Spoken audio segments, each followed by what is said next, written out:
കുടിയിരിക്കാൻ ആകെ 2 ദിവസമുള്ളൂ. Full ബഹളാട്ടോ. Paint പണിക്കാർ, tile പണിക്കാർ, ഒന്നും എല്ലാ പണിക്കാരും ഉണ്ട്. അതിൻ്റെ അടുത്താണ് ഈ കൗണ്ടർ ടോപ്പ് ബേസിൻ്റെ സ്ലാബ് അടക്കം കൊടുന്ന് വെച്ചത് കേട്ടോ.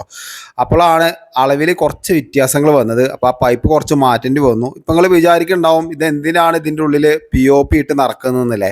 ശരിക്കും പറഞ്ഞാൽ ഇതിൽ POP വാഷ് ബേസിൽ കൊടുക്കുമ്പോൾ ഇതിൽ ട്രാപ്പായി കൊടുക്കുന്ന സാധനമാണ്. അതിൽ POP ഇടുന്നത് എന്താ വെച്ച് കഴിഞ്ഞാൽ ഡൈനിങ് ഏരിയയിൽ കൊടുക്കുന്നതായതുകൊണ്ടാണ് POP ഇട്ടിട്ട് അതിൻ്റെ ട്രാപ്പ് നമ്മൾ ഒഴിവാക്കുന്നത് കേട്ടോ. അപ്പോൾ ട്രാപ്പ് ഒഴിവാക്കിയില്ലെങ്കിൽ എന്താ വെച്ച് കഴിഞ്ഞാൽ കൈ കഴുകുന്ന സമയത്ത് വറ്റും കാര്യങ്ങളൊക്കെ വന്നിട്ട് ഇടയ്ക്ക് ആ ട്രാപ്പ് പെട്ടെന്ന് ബ്ലോക്ക് ആകും. അതായത് ആഴ്ചയിൽ വന്ന് നമ്മൾ ക്ലീൻ ചെയ്യേണ്ടി വരും. അപ്പോൾ ഈ POP ഇട്ട് കഴിഞ്ഞാൽ ഡയറക്റ്റ് വെള്ളം ഫ്ലോ ആയിട്ട് പോകും കേട്ടോ.